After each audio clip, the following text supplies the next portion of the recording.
So, welcome to cabin tour of cabin 48 on deck 12, the portside club balcony.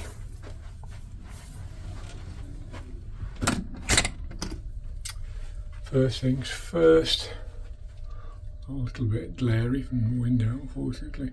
You've got exactly what you'd expect, the assembly station for all the details and the alarms, how to put your life jacket on. This little magnetic doofer that tells the cabin steward whether you want privacy or whether he's free to look after your stateroom. In terms of wardrobes, you've got one full length with a shelf there, sort of half width. You've got a cupboard with 4 shelves in, one with your life jackets, 2 because it's a 2-berth cabin, a good size safe and 2 more shelves, and then 4 drawers. And the drawers, all the drawers in this cabin are interesting, being something that a ship that travels the North Atlantic where it's going to get rougher regularly. These drawers have all got a little catch to them. Some of it's a little bit stiffer than others. The second wardrobe is very much the same but double width. Again, you've got these captive hangers which are a bit of a pain, but they do the job and there's lots of them. And there's room in the bottom for things like the carry-on baggage and your shoes and other bits and bobs. Round this side we've got the bathroom, and whilst it's not the biggest in the world, it's been absolutely fine. It's nicely laid out for what it is. You've got a sink with Penhagen's Quercus toiletries, which is the usual thing for Cunard. They've been absolutely fine. I have a sensitive skin and a lot of soaps upset me, but these don't. If that's of any use to you, we've got plenty of towels. It's been kept immaculate by our room steward, with the slightly unfortunate name of Rommel, but yeah, he's been great. So the shower, it's a good size, probably you get 2 people in here if you're feeling friendly. Reasonable amount of water, lots of hot water, but sometimes it's taken a few minutes for the hot water to come through. Downside for a lot of people, of course, is it's got a curtain, and it's not the modern curtain with the anti-stick fabric at the bottom. But I haven't had a great problem with it. There's enough room in there to get in and keep away from the shower, and I'm quite a bit bigger than Ruth, so neither of us had any problems whatever in here. Do a Jamie style review of the toilet, no problem with that, lots of room all the way around it, toilet paper in ideal place, spare toilet paper down there, and a toilet brush. And we've also got these absolutely marvellous Cunard bathrobes. We haven't actually used these, but I think if you could buy these somewhere on the ship, and I haven't seen them, I'll be very tempted to put my hand in the pocket, because these are soft. These are like stroking kittens, and I'm not joking, they are phenomenal.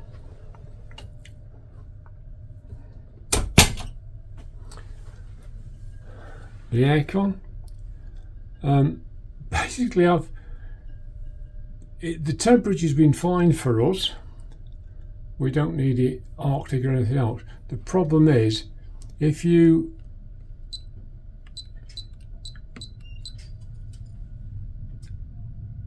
the aircon sounds like a jumbo jet.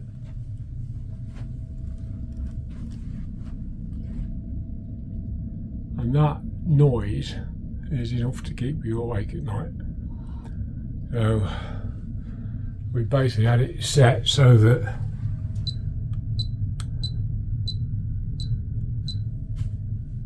the fan doesn't run,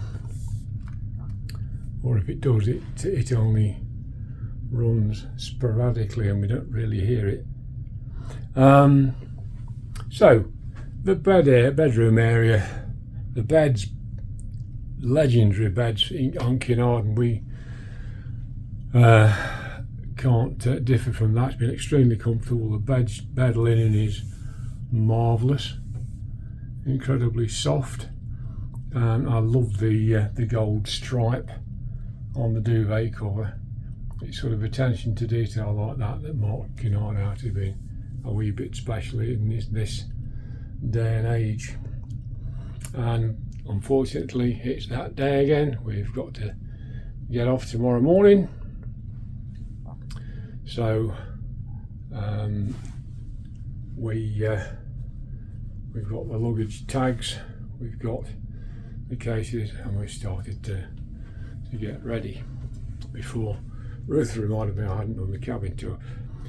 Okay, bedside cabinets, nothing particularly special. You've got a little shelf and a drawer again with one of the caches in. It's been Ruth's birthday while I've been on board the ship, and we've had that one at the back is from the ship, either signed by or with some very well done facsimile signatures of the captain and some of the crew.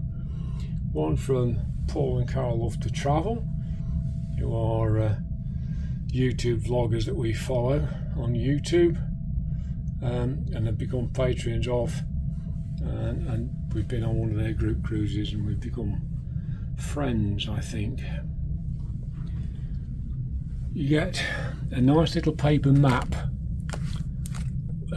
in amongst all the things in the cabin when you arrive. That's been very useful, but she's not as hard to navigate as some people say. Once you get your head on right, it's not difficult to find your way around. So to get back to the cabin tour proper, there are no sockets near the bed, no USB sockets, nothing in the lamp. So you've got these lovely traditional lights, but that's all they are, they're lights.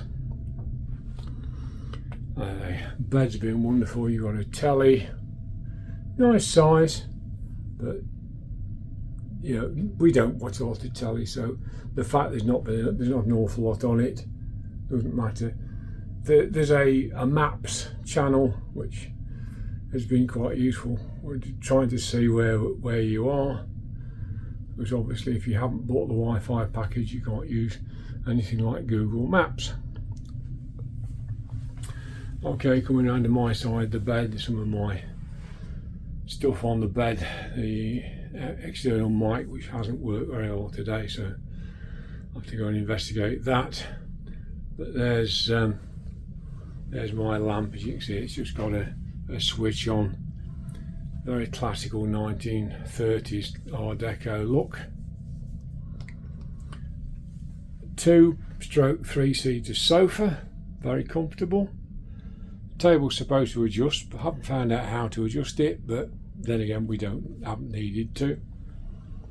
Over this side you've got a small desk. We've got Paulie Panda, who stowed away in our case from when we were on the group cruise. When we got here, there was the water in the cabin. I don't know if it's chargeable or not, but a lot of things are, so we didn't bother. The fizz was free.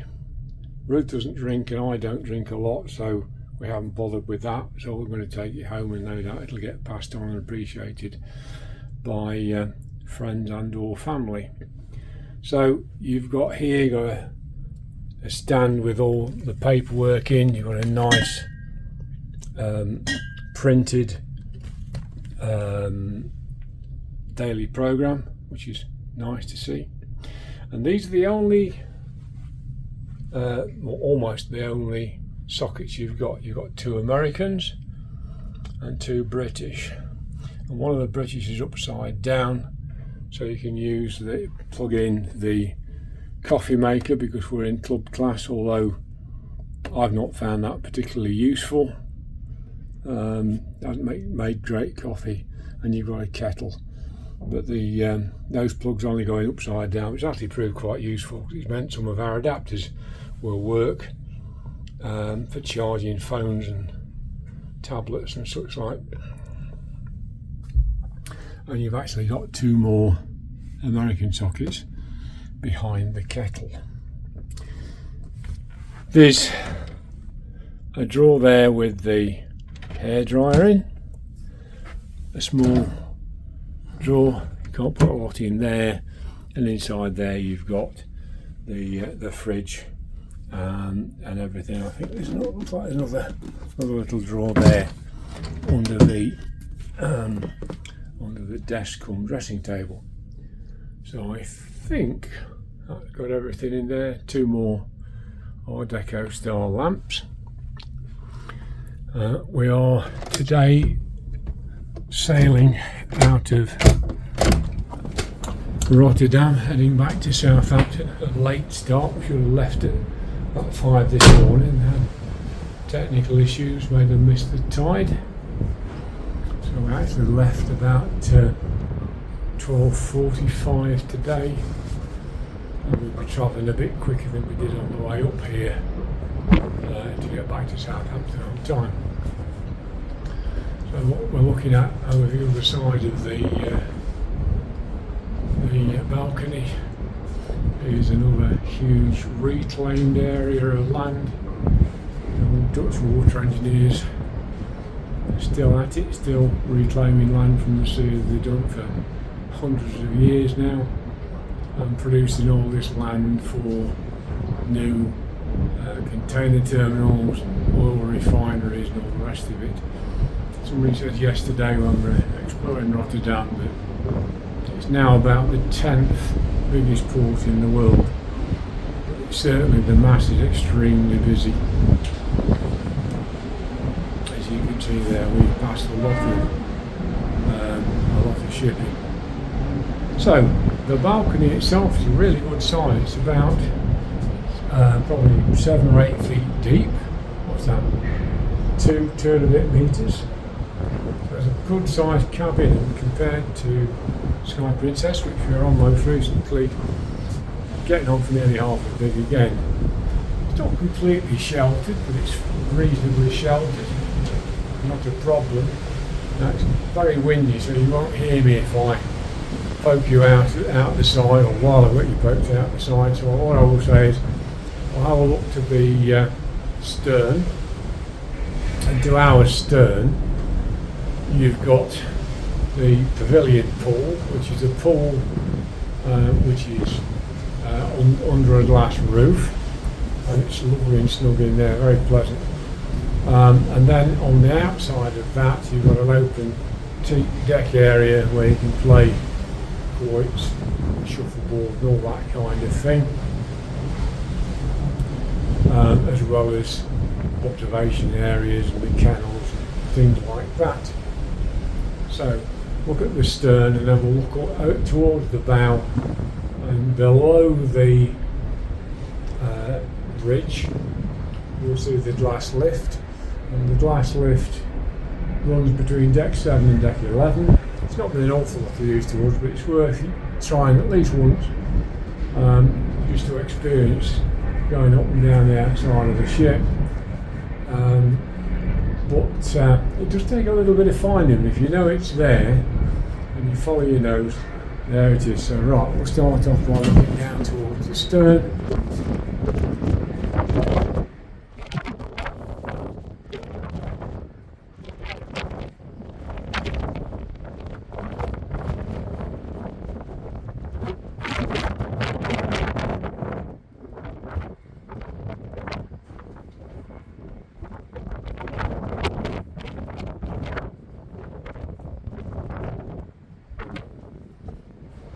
Beginning to look as if we are heading towards the open sea, so we really need to come to pretty much the only negatives about this cabin, but it applies not just to ours, it's kind of all the way along here. There's a pipe which runs above all the balconies, so I'm assuming it's the clean water pipe, probably either from the pool or something like that.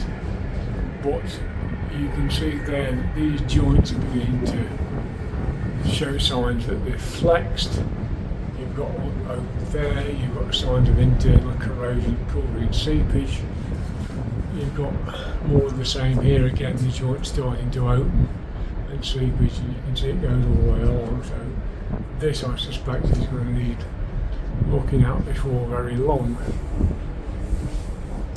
But I've got to say, we've been extremely happy in this cabin, and we would travel on Queen Mary 2 again, no trouble at all.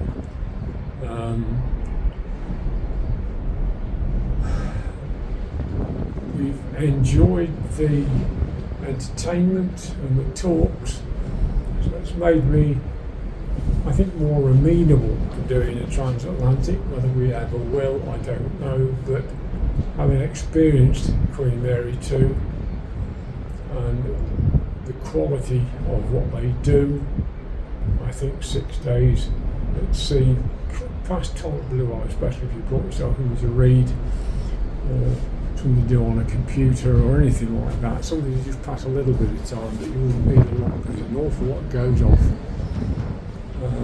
as well as the obvious ones like, you know, bingo and trivia, quizzes and stuff like that, which you get on most cruise ships. You also got these marvellous talks and the shows and entertainment, which has been fantastic.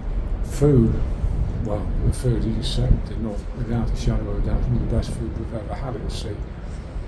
So, with that, I will conclude the cabin tour and hope you've enjoyed it. And I hope it encourages you to come on Queen Mary 2, because she is a beautiful, classy ship. Thanks for watching. Bye.